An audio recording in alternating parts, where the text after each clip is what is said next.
Assalamu alaikum class. Hope you are all doing fine. Today we are uh, almost at the end of this semester, looking at the final session as far as the content is concerned. Of course, we'll be having a session tomorrow on paper and paper discussion. I will try my level best to bring up key questions for the paper tomorrow. That's the way I did in midterm exam, and hopefully that was a useful support for all. So we trying to conclude this module and conclude the syllabus, the content in today's session.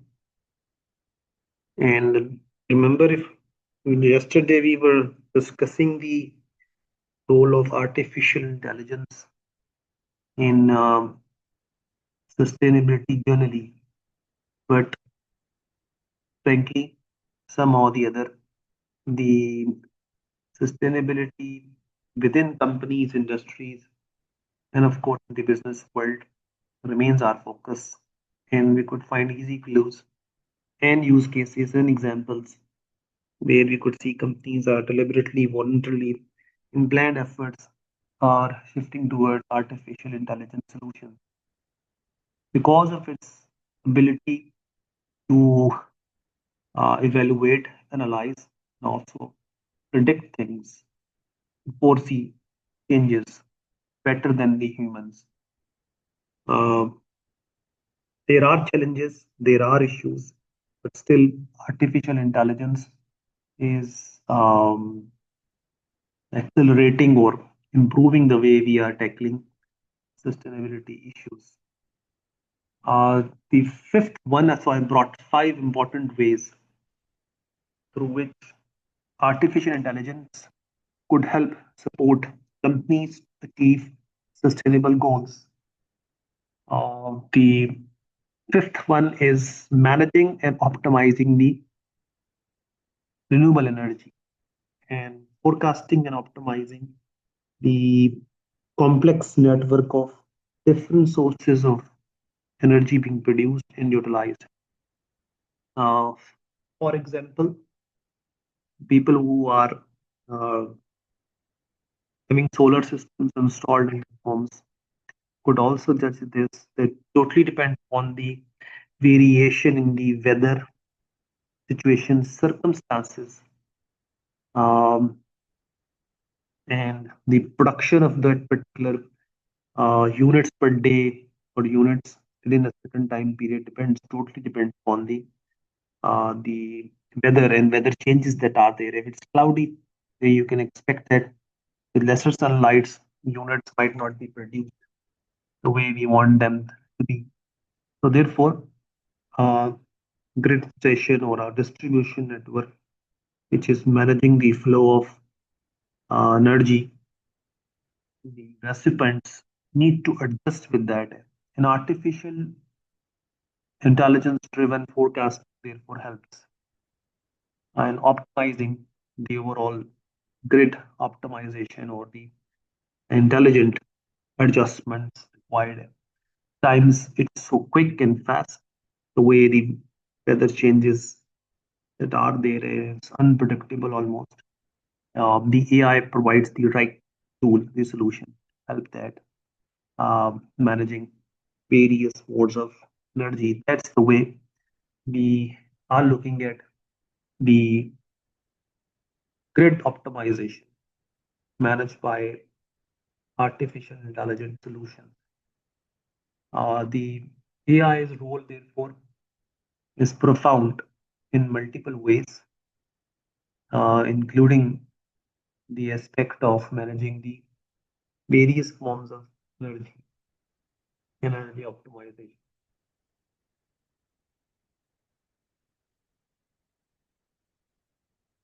Of course, last time we also discussed that we will be shifting and moving towards some interesting topics, and I've brought in one for you, which is equally important as far as the artificial intelligence is concerned. That's the way artificial intelligence improves and constantly monitors supply and demand, and prevents intelligently the overload or outages which might affect the performance of certain gadgets that are being working on the particular energy. Of course, idea is also is to reduce waste wherever possible and improve efficiency. And artificial intelligence has proven its way to help it out. But there is a greater concern. आप देख रहे हैं कि जितने भी academics world में भी हैं और प्रैक्टिस वर्ल्ड में भी हैं, मीडिया भी इस हवाले से कंसर्न है कि इतना ज़्यादा हम टेक्नोलॉजी का इस्तेमाल करते आए हैं हिस्ट्री में, इस साइड इफेक्ट्स हमेशा ज़्यादा होते हैं। फॉर एग्जांपल, हमने यूज ऑफ इंजन किया है, इंडस्ट्रियलाइजेशन ने एक्सेलरेट की प्रोडक्शन, और हमें वेज बताया कि जैसे अपनी जो लो प्रोडक्शन है उसको हाई पेस एक्सेलरेटेड प्रोडक्शन में कन्वर्ट कर सकते। हम देख रहे हैं मशीन्स एंड ऑलमोस्ट एवरीवेयर है, और उनकी जो अबंडेंस है वो बहुत सारे इश्यूज क्रिएट ऑर्गेनाइजेशन को इफेक्टिवनेस यानी गोल अचीवमेंट या आउटकम या परफॉर्मेंस तो बढ़ जाती है, बट फिर उसके इफेक्ट उस हिसाब से होते हैं। That's the way people are predicting about technology, especially information technology and artificial intelligence. They believe that artificial intelligence could help in facilitate the way we want to achieve goals related to sustainability. But they are also concerned कि वो खुद कितनी safe होगी, यानी क्या वो खुद से तो इशू क्रिएट नहीं करेगी। तो एक एरिया इमर्ज हुआ है recently which is called the sustainable AI, यानी हम सस्टेनेबल आर्टिफिशियल इंटेलिजेंस की बात कर रहे हैं।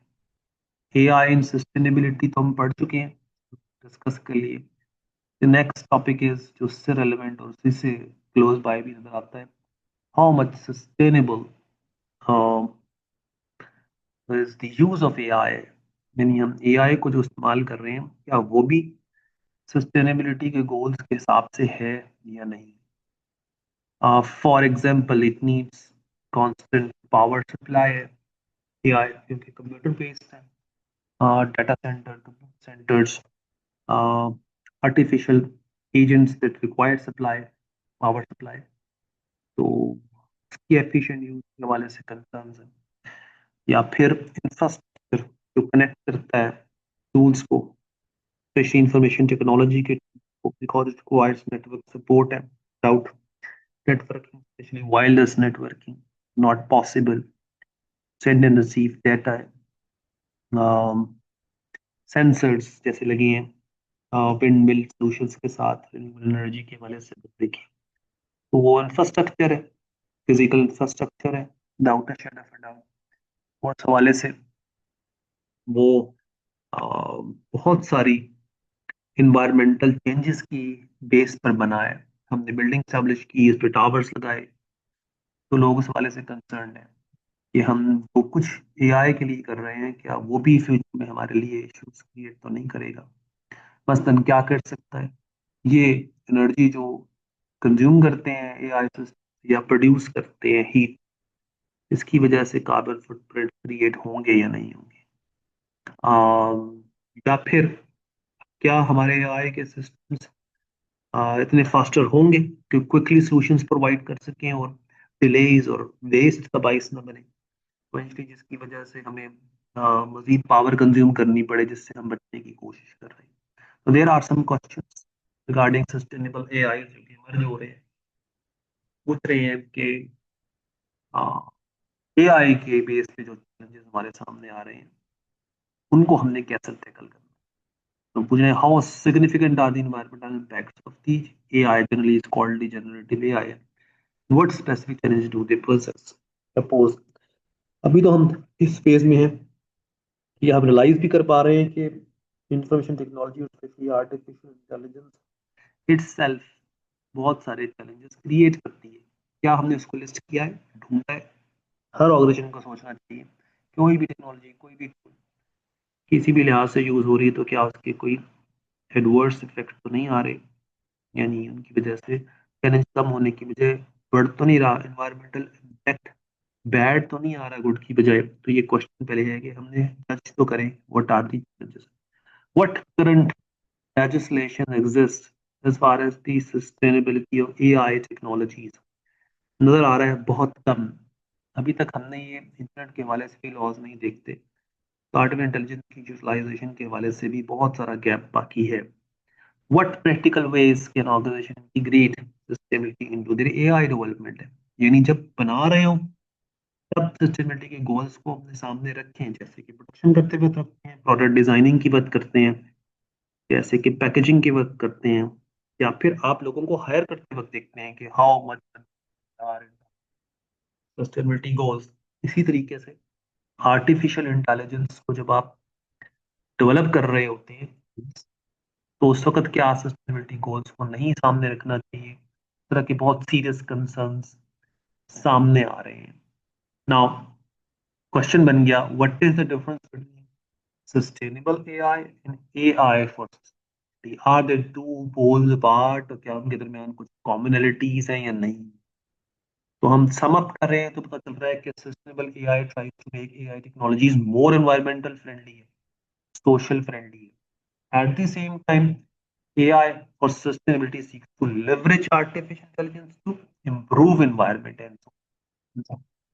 तो ठीक है, दोनों में माइनर वेरिएशंस एग्जिस्ट करती हैं, बट दोनों डेफिनेटली क्लोजली टाइड अप हैं।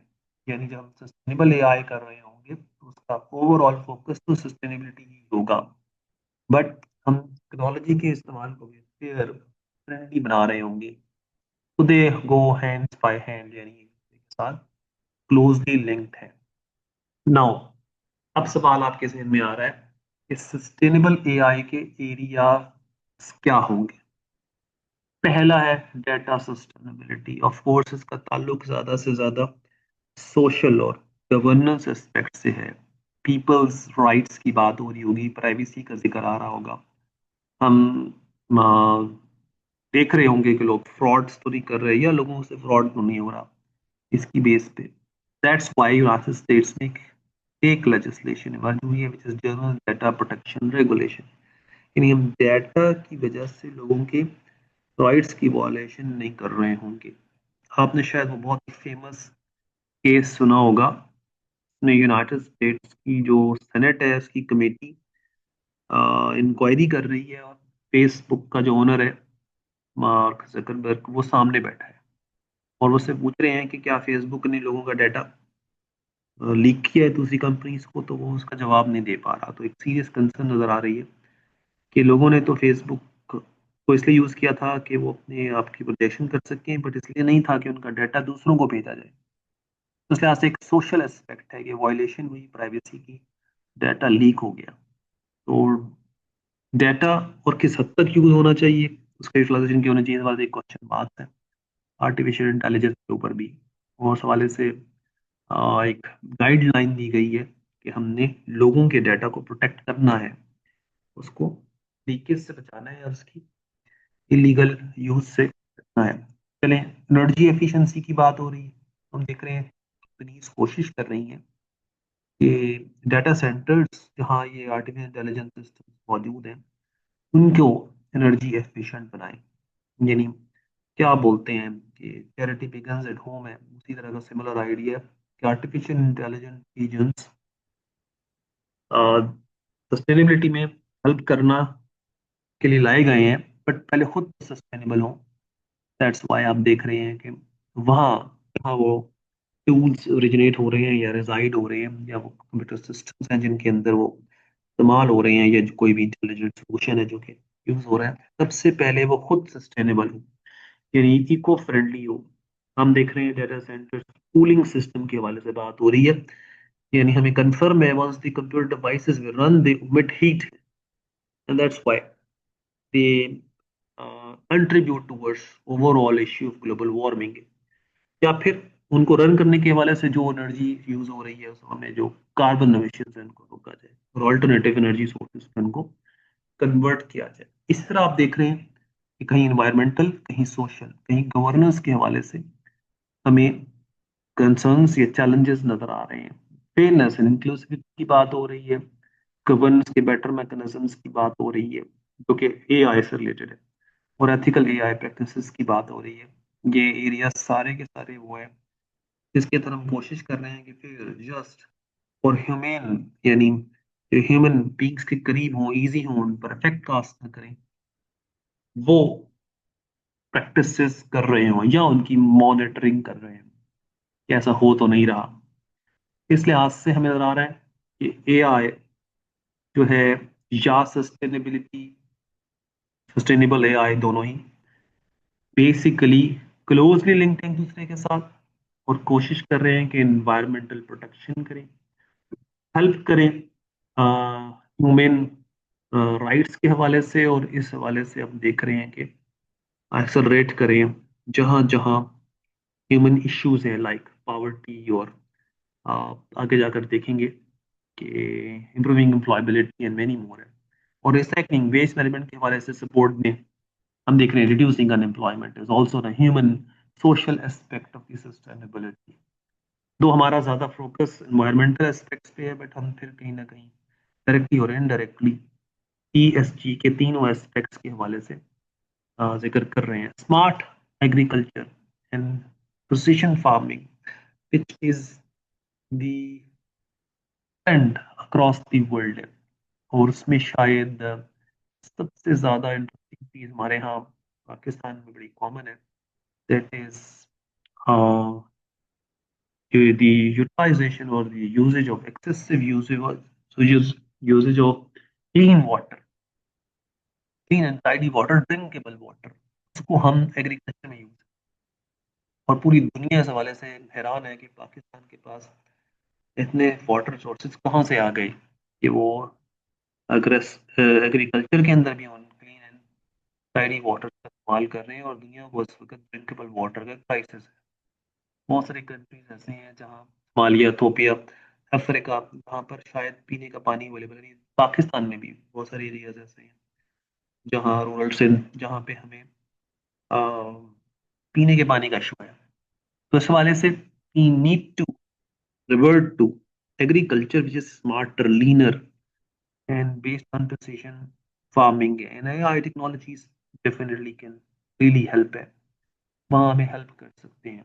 इस हवाले से शायद drip irrigation which is supported by AI tools help कर सकता है कि जो हम देखें कि इस वक्त बहुत ही ज़्यादा डायर नीड हो गई है हमारी फार्म्ड एरिया की, तो वो वाटर सपोर्ट दे और उसको वहीं फौरन कट कर दे जहाँ तक उसकी ज़रूरत है।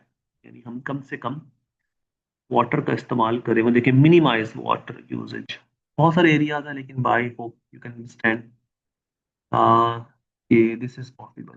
फिर आपने देखा होगा एक यील्ड, क्रॉप यील्ड, इस हवाले से बहुत काम हो चुका है दुनिया में, इंडिया में खासतौर पर, पर्टिकुलरली हमारे नेबर में, और फिर यूरोप अमेरिकाज में, जर्मनी खासतौर, वेस्टर्न यूरोप में, कि they want to enhance their crop yield within a smaller area of land। आप इसको कहते हैं पर एकड़ yield। This is very common indicator. तो पता चला है कि पाकिस्तान फॉर बिहाइंड है in terms of this efficiency, crop efficiency, effectiveness है भी हम प्रोड्यूस नहीं कर पा रहे स्मॉलर लैंड के अंदर। उस वजह से हमें बहुत ज्यादा लैंड यूज करना, और वहाँ बहुत ज्यादा कल्टीवेशन और प्लांट्स ग्रो करने पड़े हैं जिनकी शायद हमने मैनेजमेंट करना इतना आसान नहीं है। That's why we need canals and waters and water distributary system lot है, क्योंकि दुनिया स्मार्टर, लीनर फैसिलिटीज के अंदर क्रॉप डेवलप कर रही है। इस लिहाज से एआई वुड हेल्प कि वो हमारे लिए एक स्मार्टर एग्रीकल्चरल सिस्टम को इंश्योर करें, क्योंकि ह्यूमनली पॉसिबल नहीं है। वो डाटा ड्रिवन है, टेक्नोलॉजी ड्रिवन हो। इवन वो कह रहे हैं utilise satellites and GPS tools जो कि इक्विप किए जा सकते हैं आर्टिफिशियल एजेंट्स के लिए कि वो हमें रिमोटली हेल्प प्रोवाइड कर सकें। Now focusing on the conclusion of this particular module, हम देख रहे हैं टुडेज बिजनेस लैंडस्केप। हम सस्टेनेबिलिटी को तो इनकॉर्पोरेट कर रहे हैं, बट सस्टेनेबल इनोवेशन शायद इस वक्त की नीड है। हमें ऐसे टूल्स ना सिर्फ ऐसे फूड बल्कि प्रोडक्ट्स प्रोसेसेस चाहिए जो सस्टेनेबल हो और सस्टेनेबिलिटी की प्रोसेस को एक्सेलरेट कर सकें। और हमें कंफर्म हो गया सेशन को देखने के बाद और भी हो जाएगा, that is artificial agents, artificial intelligence could be the right solution. Yani it has the capacity to produce newness hai, as far as sustainability is concerned. Hai. New processes, refined products, services, designs. इस हवाले से artificial intelligence help कर सकती है. Now I brought up confirm case study. आप देख रहे हैं मैंने अपने colleagues के साथ भी इसको शेयर किया फैकल्टी के ग्रुप में और उनसे कहा है कि once I looked at it, this is perhaps जिसे कहते हैं मोर लाइक अ पोइट्री या फिल्मी अंदाज में कहते हैं एंड ऑफ द शो है। यानी अगर आप एक कोई केस स्टडी हमें चाहिए जो कि आर्टिफिशियल एजेंट और आर्टिफिशियल इंटेलिजेंस की बेस पे है, तो I think Google is should be the best company. हम देख रहे हैं we looking at very interesting resource का नाम है AI.google और slash sustainability. What I brought is a complete website जिसमें गूगल प्रमोट कर रहा है कि वो आर्टिफिशियल इंटेलिजेंस का खुद और अपने यूजर को कैसे दे रहा है, how it is with this particular resource AI is accelerating the uh, momentum towards sustainability। वो अपने आप को चैंपियन कंपनी साबित कर रही है कि उसने ऐसे बहुत सारे टूल्स आपको दिए हैं जिसकी मदद से आप सस्टेनेबिलिटी के बहुत सारे एस्पेक्ट्स में सपोर्ट ले सकते हैं। वो कह रहे हैं at Google we are seeking to make artificial intelligence helpful for everyone, for themselves, for the planet as well, to improve the lives of many people. Why? Because they are perhaps one of the most accessed companies in the world. शायद more than any है। हम शायद Google के उसमें हैं, grasp में हैं। हम शायद गूगल अकाउंट्स के बगैर लॉग इन नहीं कर पाते बहुत सारी डिवाइसेस में, और गूगल की सर्विसेज हमारे फिंगर पे हैं, हर वक्त यूज हो रही हैं। चाहे वो उसका सॉफ्टवेयर प्रोवाइडिंग प्लेटफॉर्म है प्ले स्टोर, या फिर आप देख रहे हैं कि उसकी बहुत सारी सर्विसेज हैं जो कि हम इवेंचुअली यूटिलाइज कर रहे हैं। तो इस company that is profound vision है उसका कि वो बेटर प्लेनेट चाहती है और ज्यादा से ज्यादा लाइफ को टच करना चाहती है। लेकिन इसका जो सबसे बड़ा एडवांटेज है, इसका इतना बड़ा नेटवर्क है कि वो कोशिश कर रही है कि मैक्सिमम स्टेक होल्डर्स को टच करे। तो it is everywhere almost, this company is, that's why it is good enough an option, a case जिसमें हम देखें कि what they are offering है। तो this is the website। I thought कि आपको मैं एक लाइव डेमो करूँ, उसमें बहुत सारे ऑप्शंस जो पर बात की जाए, और जब हम तो वो एक नीटर क्लीनर आइडियल प्लेनेट की पिक्चर प्रेजेंट कर रहा है। देख रहे हैं कि वो नेचुरली साउंड नजर आ रहा है प्लेनेट गूगल की मदद से, that's the way they are promoting. और they already be working on many things, और जो कि कंट्रीब्यूशन साबित है डेटा की मदद से कि उन्होंने किस तरह कंट्रीब्यूट किया टुवर्ड्स एनवायरनमेंट। वो बेहतर कर रहा है ट्रैफिक को cross the cities Europe Americas में। आप देख रहे हैं कि फ्लो ऑफ ट्रैफिक रहे, रुक ना जाए और कार्बन एमिट ना करे। जब गाड़ी रुक जाती है तो और मैनेज करती है तो इस लिहाज से काफी इश्यूज क्रिएट करती है। तो गूगल मैप्स हेल्पिंग फैसिलिटेटिंग, वो अपना साबित कर रहे हैं कि। और फिर गूगल लाइट्स, ग्रीन लाइट्स जो कि स्ट्रीट्स लगी हुई है, वो गूगल की AI को यूज करती है many cities across the world में। एक अच्छा यूजफुल प्रोजेक्ट है जो कि हेल्प कर रहा है। अच्छा, आप जब गूगल मैप्स यूज करते हैं तो आप रोड पर ज्यादा नहीं रहते, डाइवर्ट नहीं हो। वेरी यूजफुल सपोर्ट आप देख रहे हैं। वैसे तो बहुत सारे और टूल्स अवेलेबल हैं, लेकिन I will also prefer Google Maps across Pakistan in cities where usually it is difficult to know where the exact things is. Sharing Google location is now very common practice done by people. It saves time, also save money and fuel as well. तो इस लिहाज से sustainability के गोल को achieve कर पा रहा है। हम एविएशन की इंडस्ट्री में काफी हेल्प और सपोर्ट प्रोवाइड की है उन्होंने। इस हवाले से कुछ वीडियोस भी हैं जिनको आप देख सकते हैं। आप सैटेलाइट्स की मदद से कोशिश कर रहे हैं कि जो एविएशन और इफेक्ट है ग्लोबल वार्मिंग में किया जा सके। गूगल हेल्प कर रही है मेनी वेज। फिर solar savings from home owners उनको गाइड कर रहे हैं, और इस हवाले से गूगल सॉफ्टवेयर प्रोवाइड करता है मॉनिटरिंग के हवाले से कि वो कर सकें इस वक्त क्या चल रहा है। उस लिहाज से एक तरह की सपोर्ट है कि रिन्यूएबल एनर्जी के लिए ऑप्शन देख रहे हैं। क्लाइमेट इम्पैक्ट खासतौर पर डिजास्टर्स यानी जो हमारे यहाँ आ रहे हैं आज तो बहुत ही कॉमन आ रहे हैं डिजास्टर। बहुत इवन कराए है कि हमारे पास ऐसा कोई टूल नहीं है जो प्रिडिक्ट कर सके कि हमें कहाँ कहाँ फ्लड्स का सामना है। स्पेशली आप कहते थे फ्लड्स रिवर के बैंक्स पर हो रहे होंगे, और इस वजह से we should be safe as a human being. हमें क्या जरूरत है आ, इस तरह की फ्लड वार्निंग्स की, because we don't live near by flood और flood oriented areas, which is no more the issue now है। ये सिर्फ वही एक इशू नहीं रहा, रादर आपने देखा होगा urban floods, urban rains have caused disasters across the globe। Even Texas में आपने देखा अभी वो जो बच्चों के कैंप था, समर कैंप, इसमें बहुत सारे बच्चे जो हैं उनकी डेथ हो गई बिकॉज वो अर्बन फ्लड्स जो हैं वो उन्होंने इनको हिट कर दिया। वो इतनी फास्ट पेस पर आए कि उनको कंट्रोल नहीं किया जा सकता था। इस मौके पर आर्टिफिशियल इंटेलिजेंस के इस्तेमाल से Google is striving hard to forecast those floods, ताकि वो लोगों की ह्यूमन लाइफ की सेफ्टी के हवाले से हेल्प प्रोवाइड कर सके। सिमिलरली वाइल्ड फायर्स जो कि काफी हद तक हमारे नेचुरल एनवायरनमेंट को डिस्ट्रॉय करती हैं because of the global warming and many more है। Google has a tool to protect कि वाइल्ड फायर्स कैसे हो रही हैं, उनको कैसे कंट्रोल किया जाना चाहिए। इसमें सबसे इंपॉर्टेंट चीज होता है अर्ली डिटेक्शन। अर्ली डिटेक्ट हो जाए वाइल्ड फायर्स तो कंट्रोल की जा सकती है। I think one of the reason wild fires really was disturbing, and especially because 21st century में स्क्रीन पर आ रहा हो तो बहुत ही डिस्टर्बिंग होता है।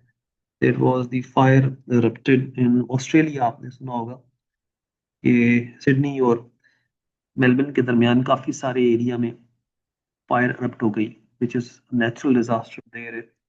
और उसमें जो प्रॉब्लम था that was the place where the maximum wild life was है।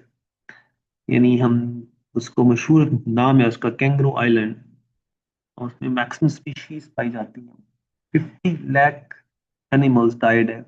यानी हम देख रहे थे कि हम कोशिश कर रहे हैं कि बायोडाइवर्सिटी मेंटेन करें, उसकी जो इश्यूज हैं इंडेंजर स्पीशीज वाले वहाँ हम मैनेज करें। बट जब इस तरह की वाइल्ड फायर होती है और उसमें 50 लाख एनिमल्स डेड हो जाते हैं, it's a big disaster. Google AI could help us to get those wild fires. इस लिहाज से एक्सट्रीम हीट भी एक फैक्टर है जो कि हमारे स्मॉग अनदर वन है। वो एनवायरमेंटल अलर्ट गूगल जो है इस वाले से अम, देखता है। अच्छा, गूगल ना सिर्फ ये कर रहा है बल्कि इंडस्ट्रीज के साथ मिलकर रिसर्च की मदद से ऑप्टिमाइजेशन के बहुत सारे मॉडल्स भी ला रहा है। ऑफ कोर्स कंपनी है वर्ल्ड लीडिंग इंफॉर्मेशन टेक्नोलॉजी वीबल are hired by Google. It has got a tremendous expertise in its banks, यानी अपनी बेसिस में उसके पास बहुत सारे ऐसे लोग हैं जो कि डाटा की मदद से आपको गाइड कर सकते हैं मुख्तलिफ मॉडल्स ऑप्टिमाइजेशन की और चीज़ें। तो therefore they are helping and facilitating this in many ways है। Now is a typical case study है कि एक कंपनी ने अपना एक विजन रखा हुआ है सस्टेनेबिलिटी के हवाले से, और कोशिश कर रही है कि सपोर्ट प्रोवाइड करे कंपनीज को भी और क्लाइंट्स को, जर्नल यूजर्स को। ताकि वो सस्टेनेबिलिटी के साथ अटैच हो सकें. I think that's it as far as this module is concern. मैंने इसको सिंपल स्ट्रेट फॉरवर्ड रखा है, इंफॉर्मेटिव रखा है, ताकि आप उससे कोई भी चीज एक्सट्रैक्ट कर सकें और उसको फिर पेपर में रिप्रोड्यूस कर सकें. That's it as far as the syllabus is concerned. Now there is always a question mark. मैं कल भी रिपीट करूंगा. कुछ लोग हैं कि which is included, which is not है. So we have just done 6 complete units हमने की हैं. Generally my principle is absolutely established. I don't skip much. मैं मिड टर्म एग्जाम को कभी फाइनल एग्जाम से स्किप नहीं करता, चाहे उसमें कुछ भी हो जाए. But logically technically mid term exam should not be major part of the final paper है. तो लेस देन 20% होगा. Question here and there from the mid आ सकता है, विच इज ऑलवेज यूजफुल. आपने पढ़ा हो तो स्कोर जनरेट की और वहाँ दोबारा रिपीट हो रहा हो तो आप स्कोर ले सकते हैं. 80-85% paper should come from the final term schedule है, फाइनल टर्म सिलेबस है. इस लिहाज से वी हैव कंप्लीट 3 मॉड्यूल्स. हमने 3 कम्प्रिहेंसिव मॉड्यूल्स फाइनल में पढ़े हैं, और नॉट एग्जैक्टली 4 है, but 3 module in the mid term exam है. फोर्थ मॉड्यूल क्लास वर्क पी कह रहा है, तो आपके सामने अपडेट हो गया. if you got an issue you should look at your Google classroom. वहां जाकर देखिए. आप देख रहे हैं कि introduction to corporate environment sustainability है. फिर देख रहे हैं एनवायरमेंटल कंसर्न्स इन पाकिस्तान 1B भी है. That's why they were 1, 3 and 4 in the mid term exam है. तो इस लिहाज से हमने कंप्रिहेंसिवली 7 मॉड्यूल्स देखे हैं. नंबरिंग में 6 है, otherwise these are 7 modules are part of it. मैं फिर से रिपीट कर रहा हूँ. सस्टेनेबल सप्लाई चेन, की legislations to protect the environment, and trends in sustainability, which is one trend मैंने बताया, artificial intelligence tools, और also sustainable artificial intelligence. आप उसको डिवाइड भी कर सकते हैं, एक ही पार्ट है ट्रेंड का, उसको बताया है. These 3 modules, module number 4th, 5th and 6th, ये टिपिकली फाइनल एग्जाम का सिलेबस है, और मैक्सिमम पेपर जो है वो इन 3 मॉड्यूल में से आ रहा है. मैं कोशिश कर रहा हूँ कल पेपर की डिस्कशन के बाद इसी तरीके से कि क्वेश्चंस को लिस्ट कर दूं और आपके सामने उनको एक दफा गो थ्रू कर दूं, और फिर बताऊं उसमें पॉसिबल आंसर्स क्या हो सकते हैं. I be open to any questions from your side. I will be answering that. WhatsApp group खुला हुआ है, और व्हाट्सएप ग्रुप एक ऑनगोइंग डिस्कशन मॉड्यूल है, उसमें आप कुछ भी चीज पूछना चाहें तो पूछ सकते हैं. once you're revising something and you've got a issue to solve है, नहीं हो सका, तो मेरे जो रिकॉर्डेड सेशंस हैं वो कंप्लीट रिसोर्स हैं. दैट्स व्हाई मैं कोशिश करता हूँ कि दिन के आइडियल टाइम में इसमें मैं अपना बेस्ट दे सकूँ, वो चूज करता हूँ. कभी आप उसको कोप नहीं कर पाते तो रिकॉर्डेड सेशंस रिकवर कर लेता है. लेकिन मैं देख रहा हूँ कि लोगों ने रिकॉर्डेड सेशंस नहीं देखे हुए, विच इज बैड है. देखिए मेरे पास आ रही है डिटेल, अभी ये भी अपलोड कर देता हूँ मैं. जो कंसर्न है जिसने मुझे थोड़ा सा हिट किया, that is the 5th module, module 5th A, 5th B. 0 views है लोगों ने. खैर व्यूज की जरूरत नहीं है, लेकिन क्लास ने उसको अभी तक देखा नहीं है. नॉट गुड है. वेल बिफोर द एग्जाम है, वो की सेशन है, और वो सेशन हैवी है. व्हाई? बिकॉज उसके अंदर एक्चुअल चीजें हैं, फैक्ट्स हैं उसके अंदर, लॉज हैं, उनके नेम्स हैं, और जाहिर है उनको सबको याद करना इतना आसान नहीं है. तो याद करने की शायद इस तरीके से जरूरत भी नहीं है. बट जब अगर आपसे कहा जाए कि राइट समरी ऑन की लेजिस्लेशन, जाहिर है किसी ना किसी का जिक्र तो करना है. तो that's why I was suggesting कि you should go back and look at 5A and 5B. ये वीडियो आपके साथ मौजूद है, इनको कर लें. इसमें हमने बड़े इंपॉर्टेंट लॉज में उनमें कुछ उनको अगर तैयार कर लिया जाए 3 कारण, तो उस मॉड्यूल में गुड इनफ हो सकता है. I hope, wish you all best of luck. कल हम इंशाल्लाह एग्जाम के ऊपर एक क्विक बात करेंगे, तो नमाज के बाद. और पेपर पैटर्न की अगर बात कर रहे होंगे और मैं आपको उसमें गाइडलाइन दे दूंगा वैसे वो वेल एस्टैब्लिश्ड है सिमिलर रेप्लिका सिलेबस या पैटर्न है, लेकिन मेरी जिम्मेदारी है मैं कुछ क्वेश्चन लिस्ट करता हूँ और आज सेंड करता हूँ. I think that's it for today as far as this module is concerned. See you inshallah tomorrow and discussion is on. आप करें तो आप WhatsApp ग्रुप में डिस्कशन कर सकते